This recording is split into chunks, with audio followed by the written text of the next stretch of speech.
حديث النور والصدق هو الداعي إلى الحق يجمعه البخاري ويهديه إلى بسم الله الرحمن الرحيم الحمد لله رب العالمين والعاقبة للمتقين والصلاة والسلام على سيد الأنبياء والمرسلين سيدنا وحبيبنا وحبيب رب العالمين محمد وعلى آله وأصحابه ومن هدى بهديه إلى يوم الدين.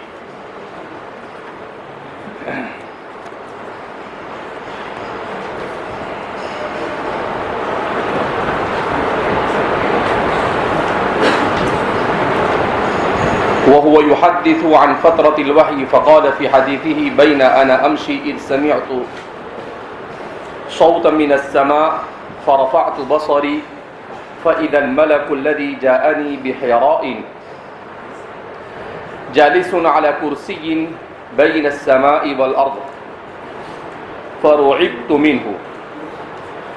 تو نبی کریم صلی اللہ علیہ وسلم ارشاد فرماتے ہیں کہ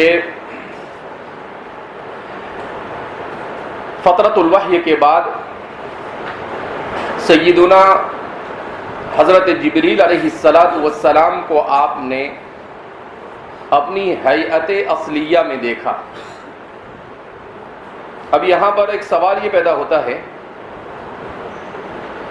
کہ آپ یہ فرما رہے ہیں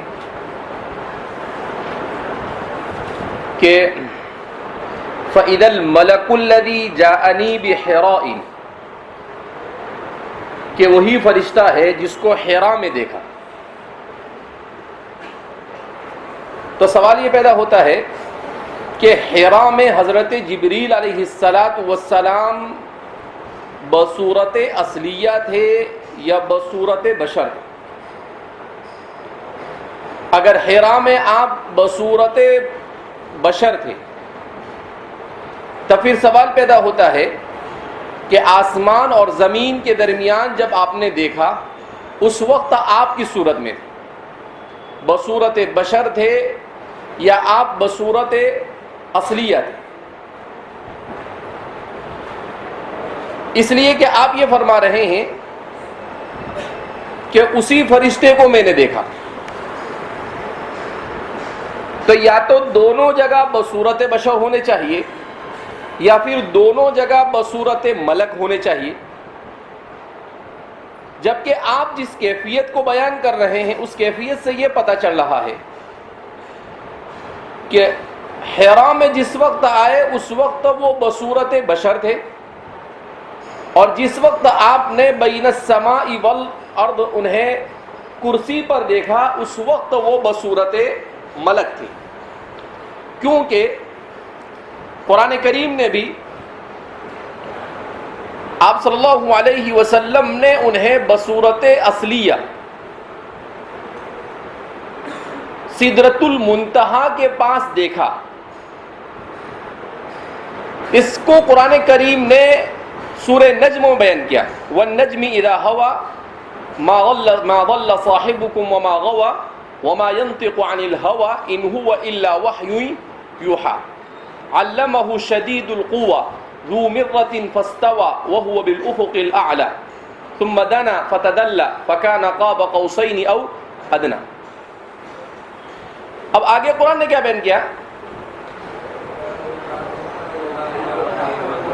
فأوحى إليه ما أوحى ما كذب الفؤاد ما رأى أفتمارونه على ما يرى ولقد رآه نزلة أخرى. تو فرماتے ہیں یہاں پر کہا وَلَقَدْ رَآهُ نَزْلَةً أُخْرَى، اس سے اشارہ ہے کہ آپ نے دیکھا سیدنا حضرت جبریل علیہ السلام کو دوسری مرتبہ. تو اس سے پتہ چلتا ہے کہ اس سے پہلے آپ نے دیکھ لیا.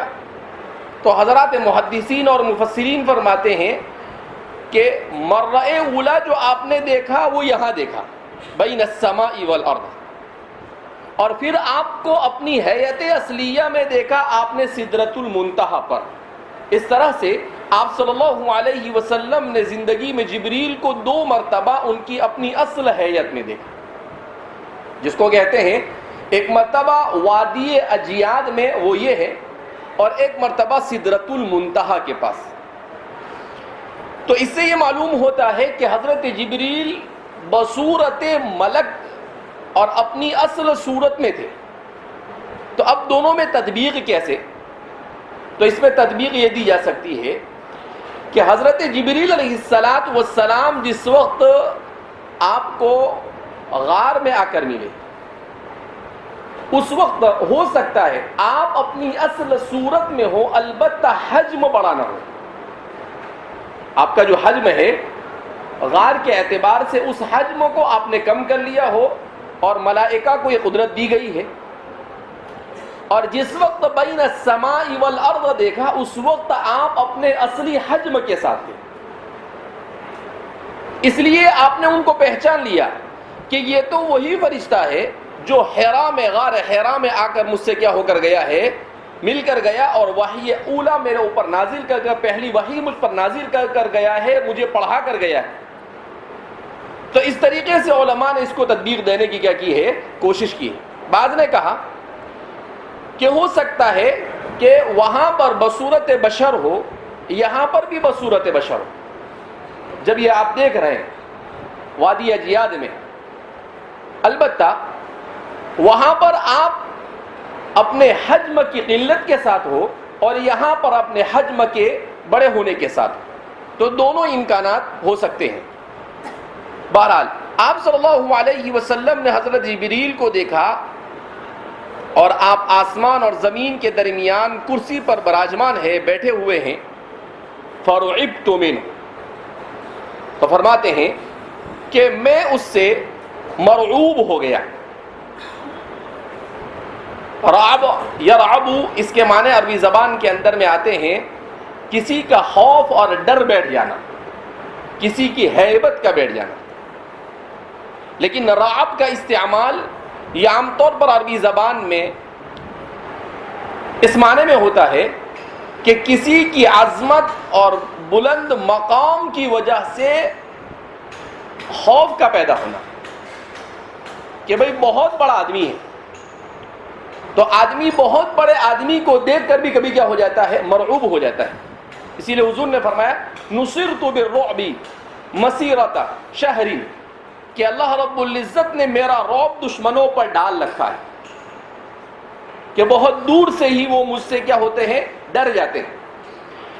تو فرماتے ہیں کہ آپ صلی اللہ علیہ وسلم بھی مبتلا ہو گئے، کس میں، تھوڑا سا ڈر گئے پہلی مرتبہ جب جبریل کو اپنی حیات اولا پر دیکھا۔ اب جیسے ہی آپ نے دیکھا، فرجعت الی بیتی، تو آپ فرماتے ہیں میں اپنے گھر کی طرف لوٹ آیا۔ فقلت، اور میں نے کہا، زملونی، زملونی، بعض روایتوں میں آتا ہے دثرونی، دثرونی۔ زمل یزمل تزمیل باب تفعیل سے ہے، اس کے معنی آتے ہیں کسی چیز کو لپیٹ دینا۔ ٹھنڈی میں آدمی چادر اور شال وغیرہ کو کیا کرتا ہے، اپنے بدن پر لپیٹتا ہے، اس کو، اس کے لیے زملو کا لفظ استعمال کیا جاتا ہے۔ بعض روایتوں میں ہے دثرونی۔ تو فرماتے ہیں کہ زیادہ صحیح دثرونی، اگرچہ لفظ دونوں ہیں، اس لیے کہ آگے جو آیت کریمہ نازل ہوتی ہے آپ پر، وہ اسی سے نازل ہوتی ہے جو مشتق ہے یا ایھا المدثر، دثر سے مشتق ہے۔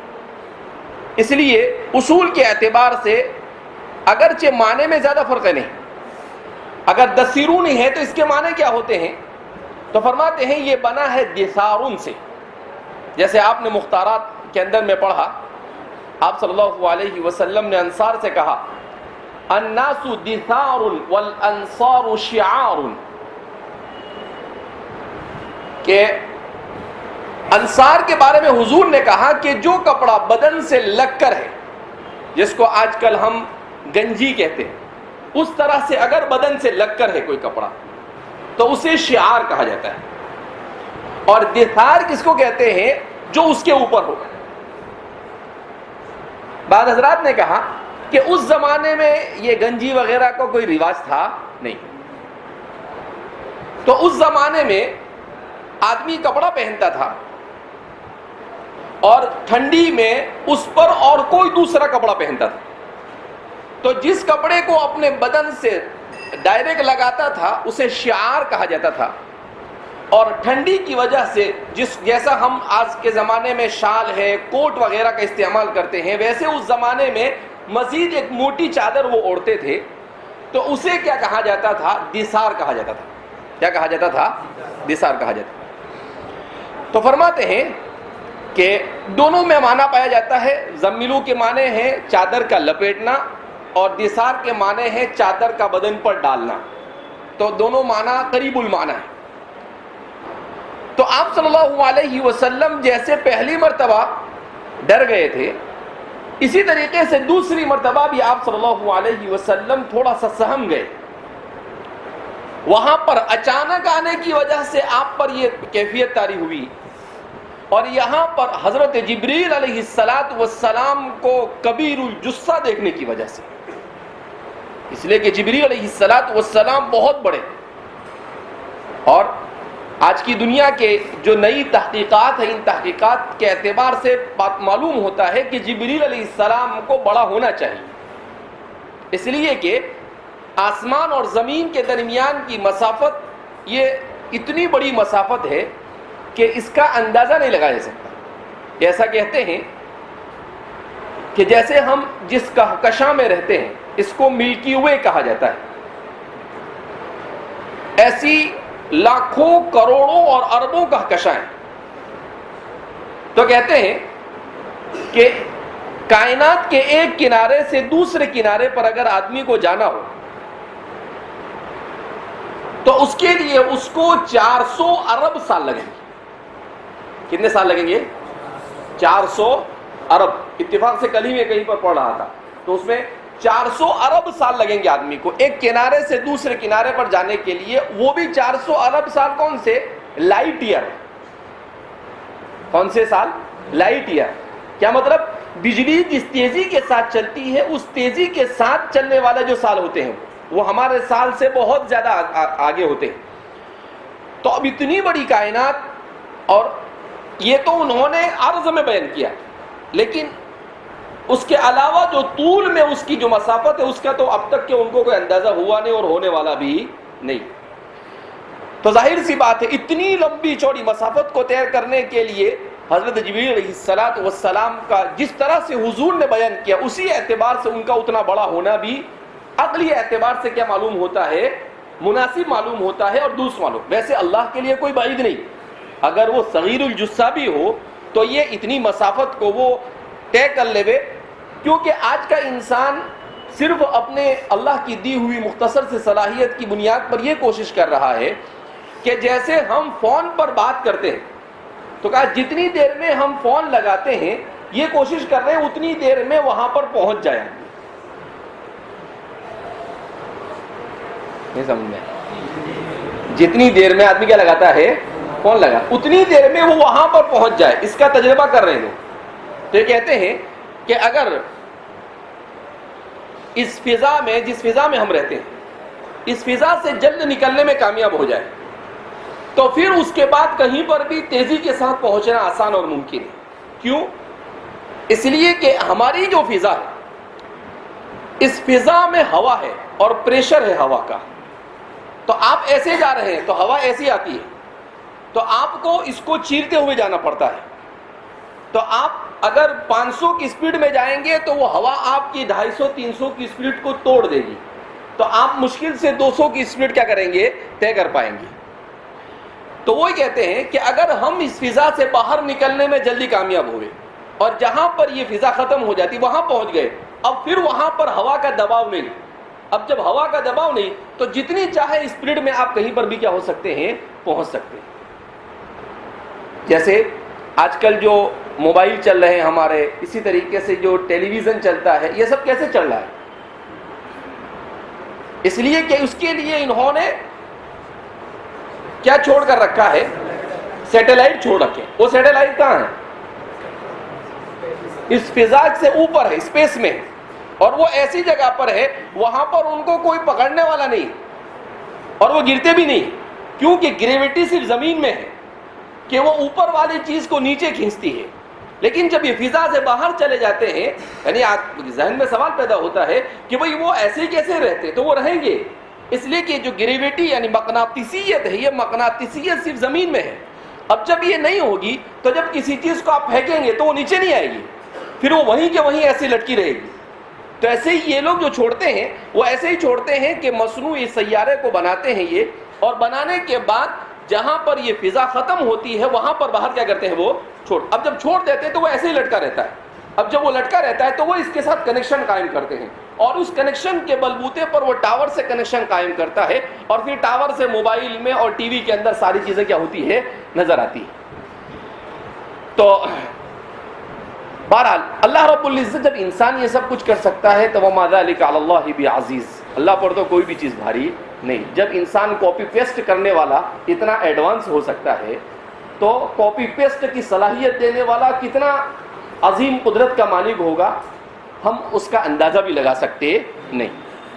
تو یہ اس لیے میں نے وضاحت کر دی کہ بھئی جبریل کا اتنا بڑا ہونا ضروری کیوں. اگر اللہ چاہے تو جبریل علیہ السلام کے چھوٹے ہوئے بھی یہ سب کچھ کر سکتے ہیں, لیکن اللہ رب العزت نے جبریل علیہ السلام کو کبیر الجثہ بنایا.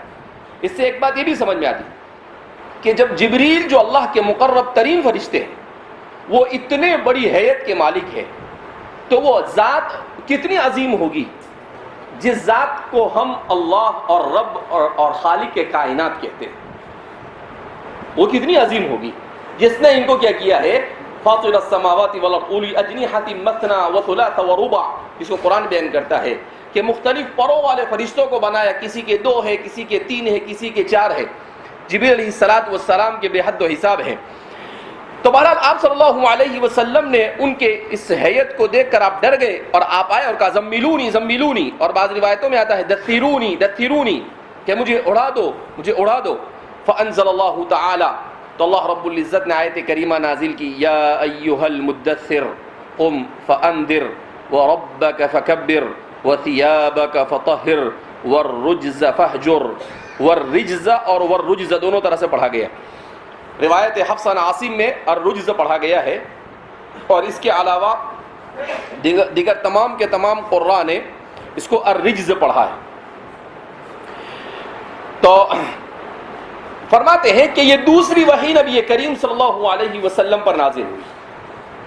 اگرچہ بعض حضرات فرماتے ہیں کہ یا ایھا المزمل, البتہ تمام روایتوں کو کھنگالنے کے بعد حافظ ابن حجر اسقلانی فرماتے ہیں کہ صحیح یہ ہے کہ پہلے آپ صلی اللہ علیہ وسلم پر وہ 5 آیتیں نازل ہوئی, اقرأ بسم ربک الذی خلق, اور فترت وحی کے بعد دوسرے آپ پر یہ آیتیں نازل ہوئی, یا ایھا المدثر قم فانذر وربک فکبر وثیابک فطہر والرجز فہجر. یہ 5 آیتیں اس وقت بھی 5 آیتیں نازل ہوئی اور اس وقت بھی 5 آیتیں نازل ہوئی.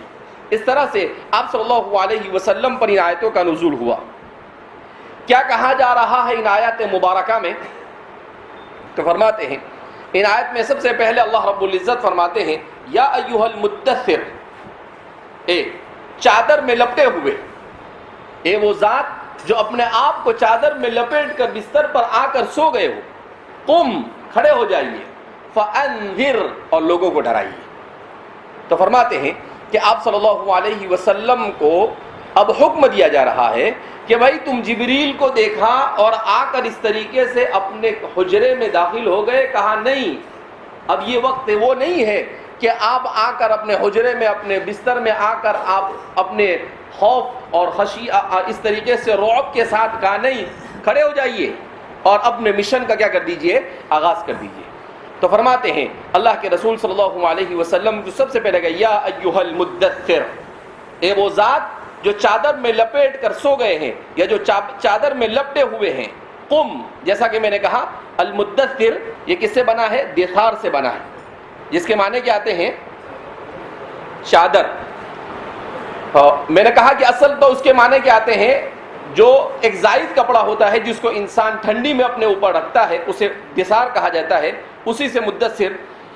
قم فانذر، قم کھڑے ہو جائیے، فانذر اور ڈرائیے. تو آپ صلی اللہ علیہ وسلم پر سب سے پہلا جو حکم نازل ہوا وہ ہے قم، کھڑے ہو جائیے، اور دوسرا ہے فانذر اور ڈرائیے. پہلے کا تعلق آپ کی ذات سے اور دوسرے کا تعلق آپ کی امت سے، کہ آپ کھڑے ہو جائیے فانذر اور اپنی امت کو ڈرانا شروع کر دیجیے. قرآن کریم نے نبی کریم صلی اللہ علیہ وسلم پر ابتدائی زمانے میں ان آیات کو نازل کر کر سب سے پہلے تو یہ بتلایا کہ اگر انسان دنیا میں کچھ بڑا کرنا چاہتا ہے تو بڑا کرنے کے لیے اسے سب سے پہلے اپنے آرام، راحت اور نیند کی قربانی دینی پڑتی ہے. یا ایھا المدثر، سونے والا یہ کامیاب ہو سکتا نہیں،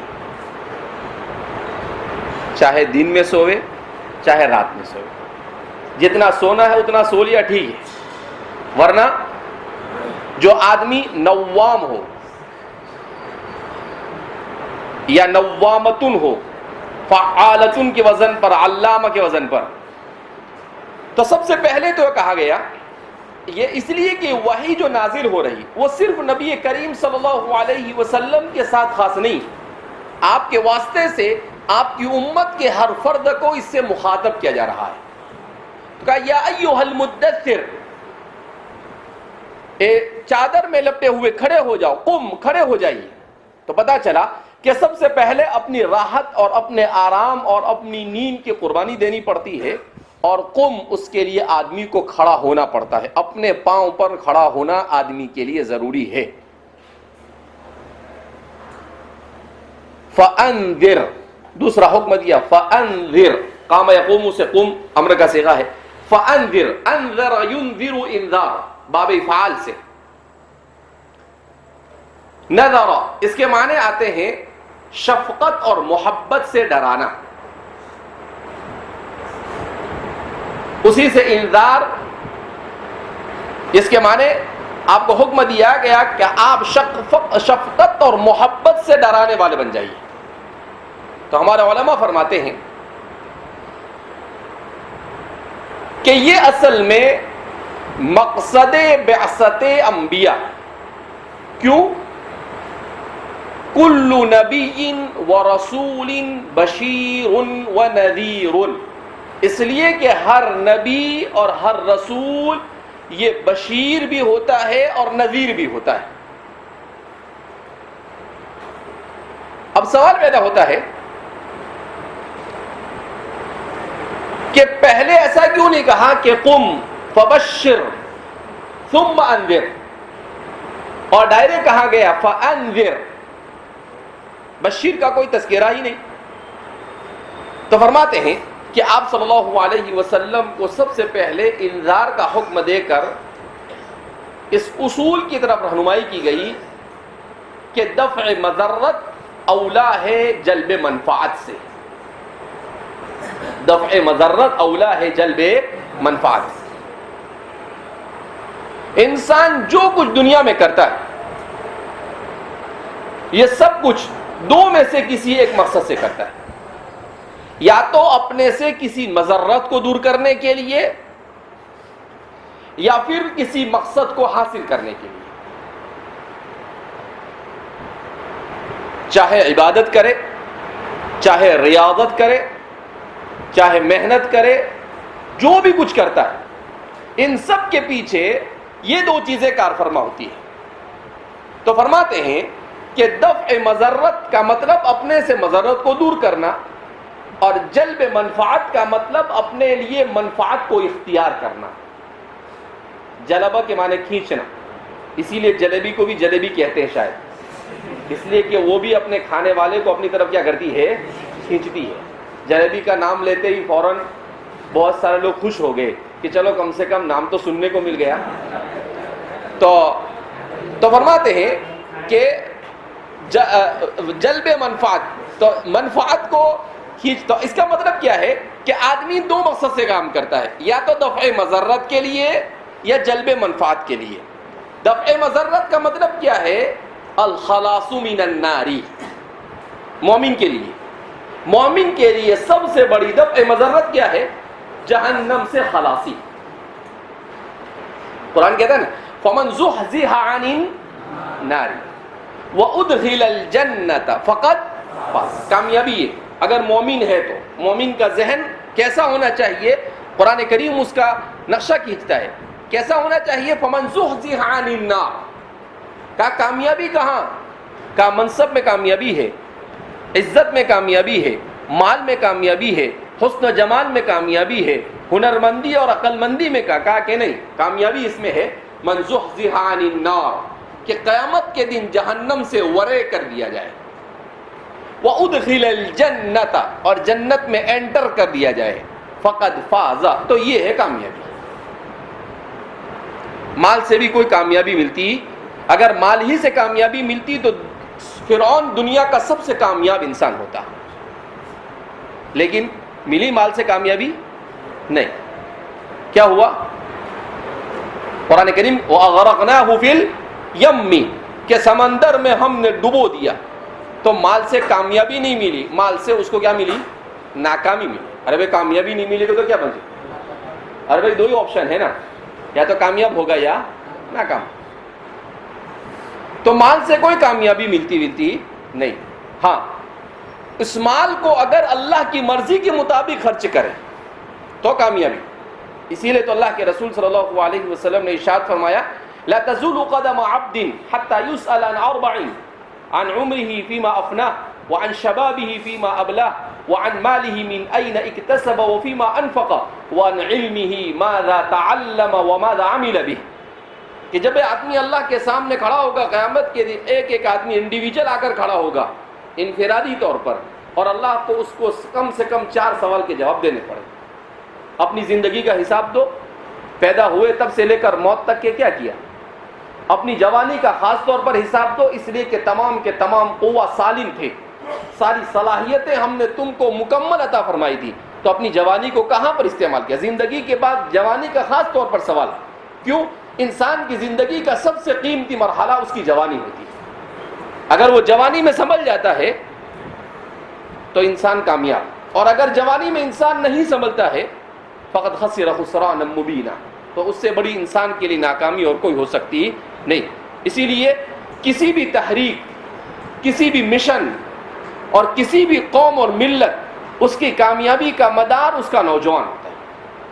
کیا اس کا نوجوان کیا کرتا ہے؟ اس کا نوجوان پڑھنے پڑھانے اور ترقی کے لیے کوشاں ہے یا نہیں؟ اگر کوشاں ہے تو ٹھیک، اگر وہ کوشاں نہیں ہے تو وہ ملت اور وہ قوم کبھی بھی کامیاب ہو سکتی نہیں۔ آپ صلی اللہ علیہ وسلم جس ملت جس دین کو لے کر آئے، اس دین کو پھیلانے میں سب سے بڑا رول کس نے ادا کیا؟ نوجوان صحابہ۔ کس نے ادا کیا؟ نوجوان صحابہ۔ سب سے بڑا رول انہی کا رہا کہ انہوں نے اپنی جوانی کو اسلام کی خاطر، معاذ ابن جبل کتنی عمر تھی؟ 17 سال کی عمر، جب آپ صلی اللہ علیہ وسلم نے ان کو کہا اعلمهم بالحلال والحرام معاذ بن جبل وكان ابن 17 سنة، وہ صرف 17 سال کی۔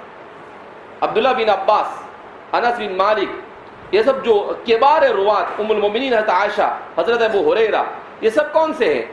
10 سال کی عمر سے لے کر 30-35 سال کی عمر تک کے، جنہوں نے پورا ذخیرہ حدیث ہم تک پہنچایا، جنہوں نے اسلام کو پہنچایا۔ خالد بن ولید، ان کو سب کو کوئی بھی 45-50 سے اوپر والا نہیں۔ بہرحال تو کیا فرماتے ہیں کہ آپ صلی اللہ علیہ وسلم سے کہا فَأَنذِرْ، آپ ڈرائیے۔ اب یہاں سے آپ صلی اللہ علیہ وسلم کا مشن شروع ہوتا ہے، یعنی آپ کو اب حکم دیا جا رہا ہے کہ آپ اپنی دعوت کو عام کیجیے اور آپ لوگوں کو ڈرانا شروع کر دیجیے۔ یہیں پر سمجھ میں آیا کہ جو لوگ وحی کے سلسلے میں فترۃ الوحی کے سلسلے میں 2 سال اور 3 سال بیان کرتے ہیں. تو میں جب سے مطالعہ کر رہا تھا, جب سے سوچ رہا تھا کہ یہ 2-3 سال کیوں بیان کرتے ہیں لوگ, لیکن اب یہ سمجھ میں آتا ہے کہ وہ اس لیے بیان کر رہے ہیں کیونکہ آپ صلی اللہ علیہ وسلم کو پہلی وحی کے بعد اتنی جلدی یہ حکم نہیں دیا گیا ہوگا کہ آپ دعوت شروع کر دیے 15-20 دن کے اندر میں, بلکہ اس کے لیے لمبا وقت لیا گیا ہوگا. اس کے لیے لمبا وقت کیا کیا گیا ہوگا, لیا گیا ہوگا. اس لیے وہ لوگ یہ کہتے ہیں کہ بھائی 6 مہینے سے لے کر 3 سال تک کا وقت ہوگا,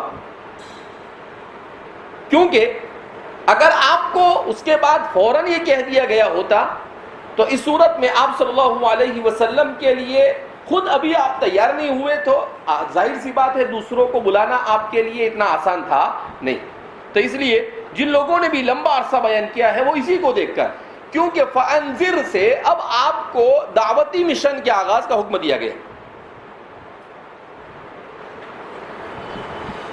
اسی لیے بعض حضرات کا یہ کہنا ہے کہ یا ایھا المدثر کی جو آیتیں ہیں ان آیتوں کو بعد میں رکھا جائے, یعنی اس کا نزول بعد میں ہوا, اس لیے کہ اس کے بنسبت یا ایھا المزمل کی جو آیتیں ہیں اس میں ان چیز کا حکم نہیں دیا گیا.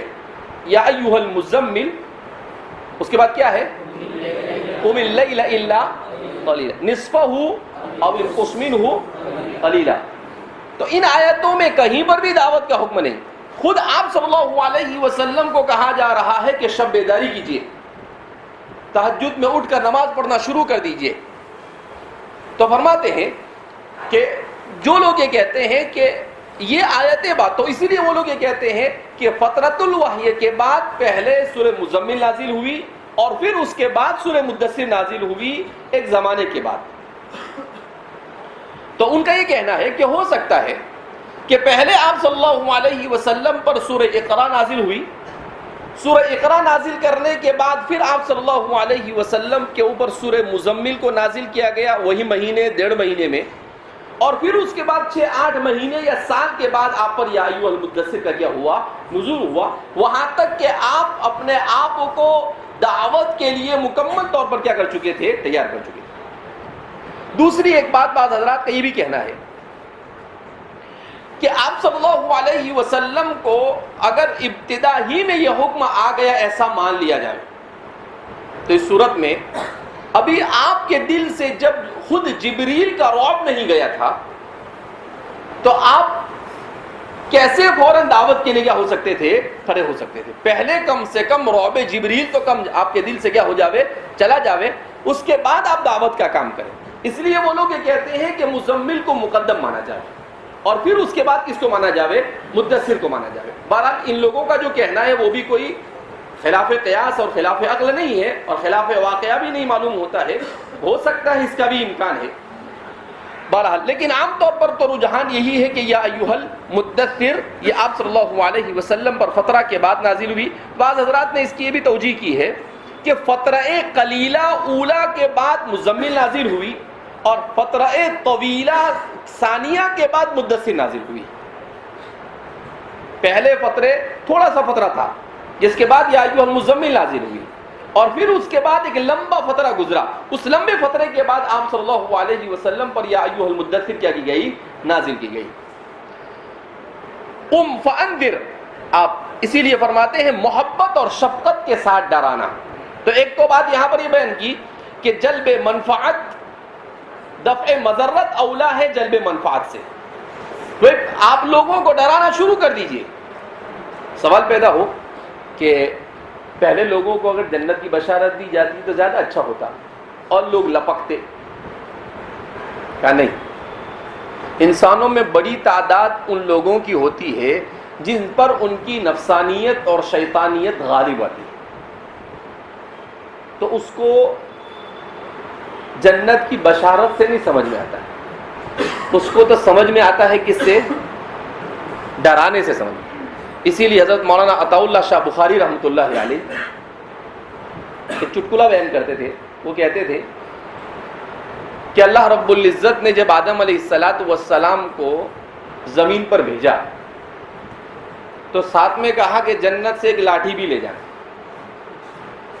کیا کہا؟ ایک لاٹھی بھی لے جائیں. تو مولانا عطا اللہ شاہ بخاری فرماتے ہیں کہ میں سوچتا تھا کہ یہ لاٹھی لے کر کیوں بھیجا جبریل کو، ارے آدم علیہ السلام کو. کہا اس لیے لاٹھی لے کر بھیجا کہ تیری قوم اتنی آسانی سے ماننے والی ہے، لاٹھی لے جا اور ان کو اچھے سے پیٹیو. اور تو بولے لاٹھی پہلے نازل ہوئی اور کتاب بعد میں نازل ہوئی. وہ ایک چٹکلا بیان کرتے تھے کہ لاٹھی کب نازل ہوئی؟ پہلے. ان کو کہا کہ لاٹھی ساتھ میں لے کے جائے یہاں سے، اور پھر اس کے بعد ان پر کتاب کو کیا کیا گیا؟ نازل. تو کہا کہ کتاب کا اثر بعد میں ہوتا ہے، لاٹھی کا اثر کیا ہے؟ لاٹھی کی ضرورت پہلے ہے اور کتاب کی ضرورت بعد میں. وہ ایسے ہی چٹکلا بیان کرتے تھے. لیکن بہرحال ان کا یہ کہنا تھا کہ بھائی انسان جو ہے یہ اتنی آسانی سے مانتا نہیں ہے. کیوں؟ اس کا دماغ جو ہے، یہ دماغ جو ہے نا انسان کا، برائی اور شرارت کرنے کے لیے کیا کرتا ہے؟ اس کا پورا سپورٹ کرتا ہے. وما ابرئ نفسی ان النفس لامارۃ بالسوء، لآمرۃ بالسوء نہیں کہا، کیا کہا؟ لامارۃ بالسوء، فعالۃ کے وزن پر. یہ تو برائی ہی کا حکم دیتا ہے. ایک تو امارہ اور وہ بھی لام تاکید کے ساتھ. تو اس سے کیا پتا چلا کہ انسان، تو اس وجہ سے اللہ کے رسول فانذر، ان کو ڈرائیے، ان کو بتا دیجئے جہنم کیا ہے. اسی لیے اللہ کے رسول صلی اللہ علیہ وسلم نے جہنم کی بڑی تفصیلات بیان کی، جنت کی بھی اور جہنم کی. ابن ابی دنیا نے مستقل کتاب لکھی ہے صفۃ النار، جہنم کی صفات یعنی جہنم کے احوال. اسی طریقے سے امام ابن القیم الجوزی نے مستقل کتاب لکھی ہے حادی الارواح الی بلاد الافراح، جس کا اردو میں ترجمہ ہوا ہے، کسی نے نفیس پھول سے کیا ہے اور کسی نے اور بھی نام رکھا ہے. تو انہوں نے پورا جنت کا تذکرہ کیا کہ جنت میں انسان کے انٹر ہونے سے لے کر جنت کے قیام تک کہ انسان کو وہاں پر کون کون سی نعمتیں ملے گی. حادی الارواح الی بلاد الافراح، بڑی شاندار کتاب ہے. بس تھوڑا سا ایک جگہ پر گڑبڑ کرتے ہیں ابن القیم. کہاں گڑبڑ کرتے ہیں؟ فناء نار کے مسئلے میں. کسی مسئلہ گڑبڑ کرتے ہیں وہ فناء نار. کیا مطلب؟ کہ جہنم ہمیشہ رہے گی یا ایک مدت کے بعد فنا ہو جائے گی؟ اہل سنت والجماعت فرماتے ہیں خالدین فیہا ابدا، جنت بھی ہمیشہ رہے گی اور جہنم بھی ہمیشہ رہے گی. البتہ بعض حضرات یہ کہتے ہیں کہ نہیں، جنت ہمیشہ رہے گی، جہنم ایک مدت کے بعد ختم ہو جائے گی. جہنم ایک مدت بعد کیا ہو جائے گی؟ ختم ہو جائے گی. فناء نار کا عقیدہ رکھتے ہیں. امام ابن تیمیہ کی طرف بھی اس کو منسوب کیا جاتا ہے، ابن القیم کی طرف بھی منسوب کیا جاتا ہے، اور بھی کچھ لوگ ابن عربی کی طرف بھی منسوب کیا جاتا ہے. دو ہے، ایک ہے ابن العربی اور ایک ہے ابن عربی. تو یہ ہمارے عرب علماء ہے، وہ یہ کہتے ہیں المعرفۃ معروفۃ والنکرۃ منکرۃ، کہ اس میں جو ابن العربی ہے الف لام کے ساتھ وہ معروف ہے، وہ مالکی المسلک ہے، احکام القرآن ابن العربی وغیرہ ان کی کتابیں ہیں. اور دوسرے ابن عربی یہ نکرہ ہے، تو کہا کہ منکرۃ. لیکن ہمارے ہندوستان کے جو علماء ہیں وہ یہ کہتے ہیں کہ ایسا نہیں، ابن العربی ہو یا ابن عربی. ابن عربی بھی یہ تصوف کے بہت اونچے مقام پر پہنچے ہوئے تھے. حضرت حکیم الامت مجدد ملت حضرت تھانوی رحمۃ اللہ علیہ نے مستقل ان کے دفاع میں کتاب لکھی ہے، امام ابن عربی کے دفاع میں، اور لکھا ہے کہ نہیں، ابن عربی بہرحال بہت بڑے آدمی تھے. اسی طریقے سے منصور الحلاج، یہ بھی ایک بہت بڑے صوفی گزرے ہیں، ان کو بھی یہ لوگ زندیق کہتے ہیں، غیر مقلدین. لیکن حضرت مولانا ظفر عثمانی صاحب نے مستقل ان کے اوپر بھی حالات منصور الحلاج کے نام سے کتاب لکھ کر ان کا دفاع کیا ہے. کہا کہ نہیں، یہ لوگ ان کو سمجھ نہیں سکے، یہ بہت اونچے مقام یعنی ریاضت اور محنت اور مجاہدہ کر کر تصوف کے اعتبار سے بہت اونچے مقام پر پہنچ جانے کی وجہ سے لوگ ان کو سمجھتے نہیں. لہذا اس بنا پر ان کو کہتے ہیں کہ یہ انہوں نے علی الحق کہا، لہذا اس بنا پر انہوں نے گویا کہ الوہیت کا دعویٰ کیا. ایسا نہیں، وہ وحدت الوجود اور وحدت الشہود کا مسئلہ ہے. بہرحال تو فرماتے ہیں فانذر قم فانذر.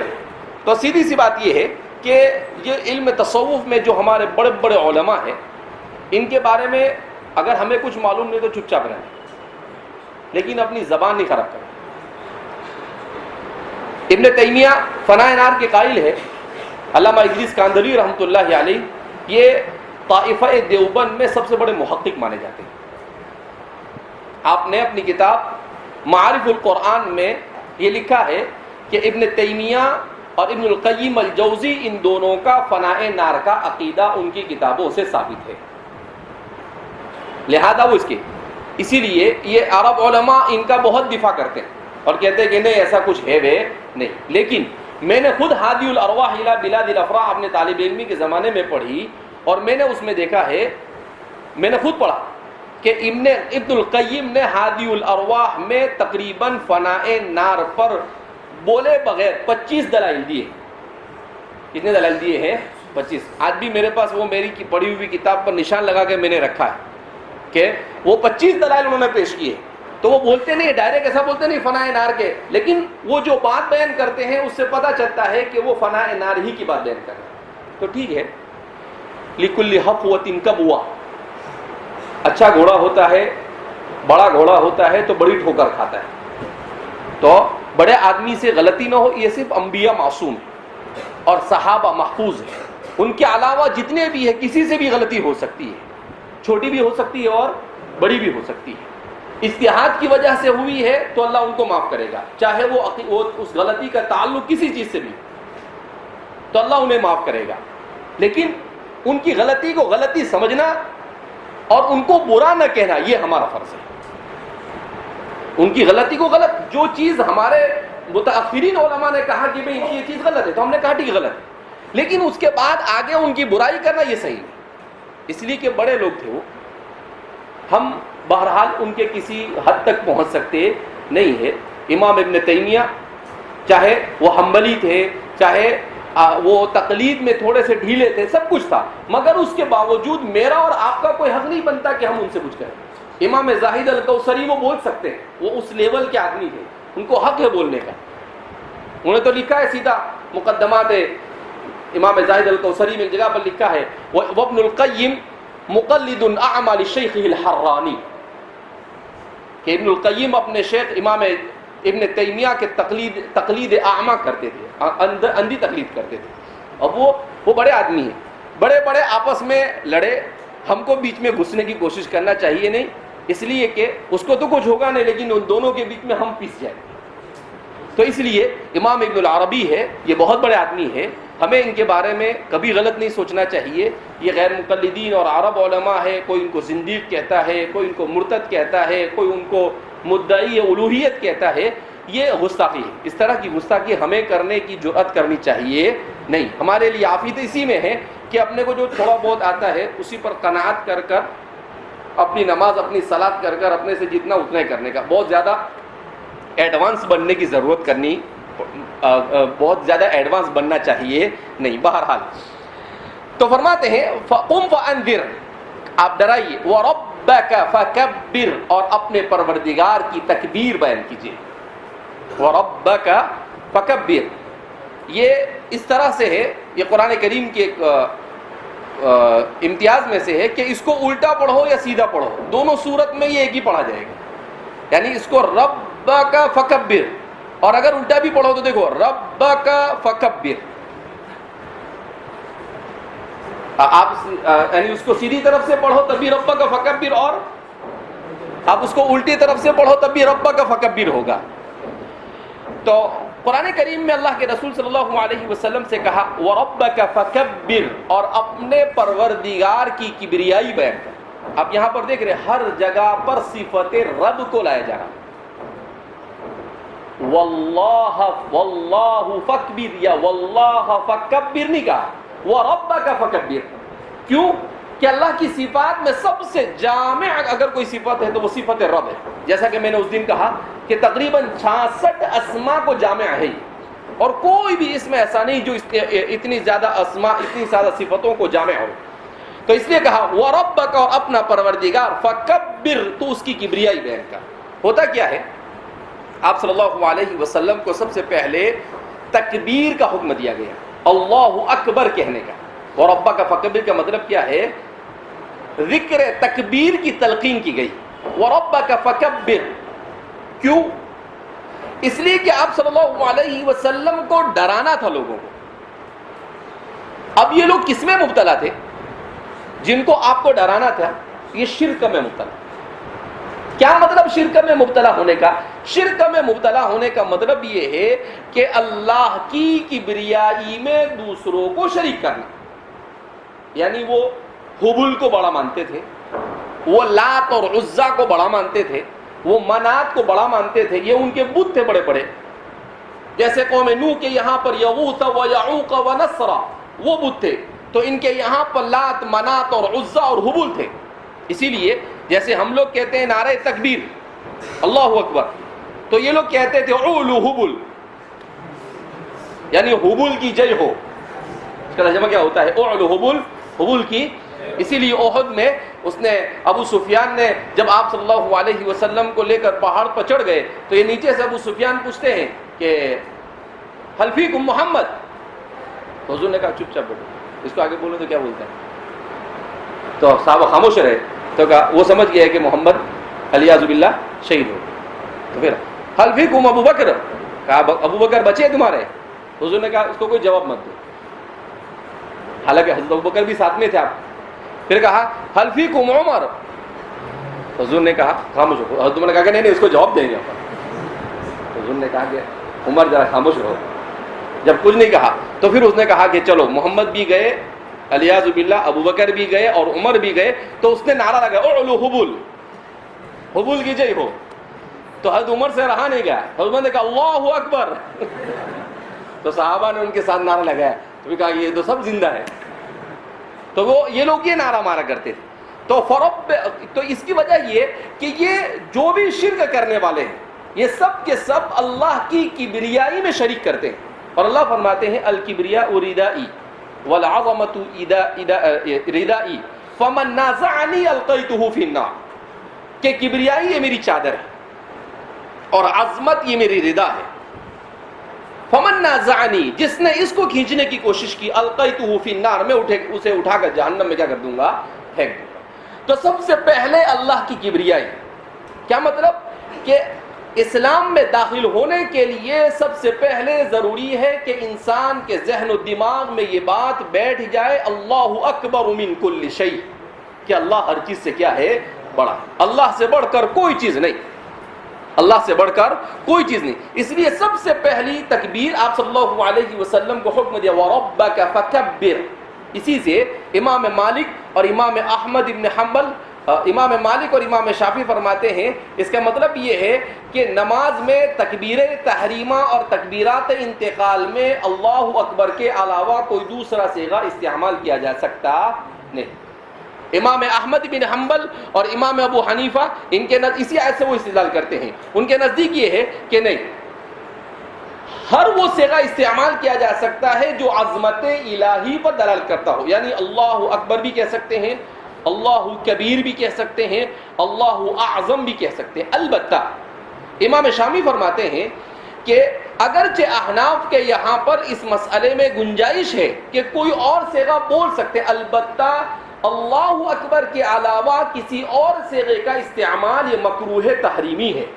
اور پھر امام شافعی فرماتے ہیں مکروہ تحریمی ہونے کا مطلب یہ ہے کہ جو نماز مکروہ تحریمی، کراہت تحریمی کے ساتھ ہو وہ اعادہ واجب ہوتا ہے، وجوب الاعادہ ہوتی ہے. اس کا مطلب یہ ہے کہ لفظی اختلاف ہے. سب کے یہاں پر تکبیر تحریمہ میں افضل اور اہم یہی ہے کہ اللہ اکبر، اس لیے کہ نبی کریم صلی اللہ علیہ وسلم کو جس سب سے پہلے ذکر کی تلقین کی گئی وہ کیا ہے؟ ذکر اللہ اکبر. تو آپ صلی اللہ علیہ وسلم سے کہا گیا کہ آپ خود بھی اپنے ذہن و دماغ میں بٹھائیے اور جن کو آپ ڈرائیں ان کے ذہن و دماغ میں بھی بٹھاؤ کہ اللہ سے بڑی ہستی کائنات میں اور کوئی ہو سکتی نہیں ہے. یہ کائنات کا نظام، چھوٹا بڑا پورا نظام اسی کے قبضے قدرت میں ہے. تو اس لیے اللہ کے رسول صلی اللہ علیہ وسلم پر سب سے پہلے ذکر تکبیر کا نزول ہوا اور آپ صلی اللہ علیہ وسلم کو اسی کا کیا دیا گیا؟ حکم دیا گیا.